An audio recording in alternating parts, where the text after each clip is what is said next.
I will show you how to change the wallpaper and theme of your Google Chrome interface on PC. First, I open Google Chrome from my desktop.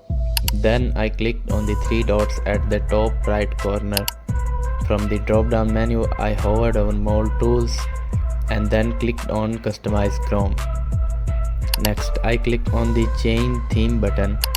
Here I went to solid colors, where you can pick any colors you like for your Chrome background.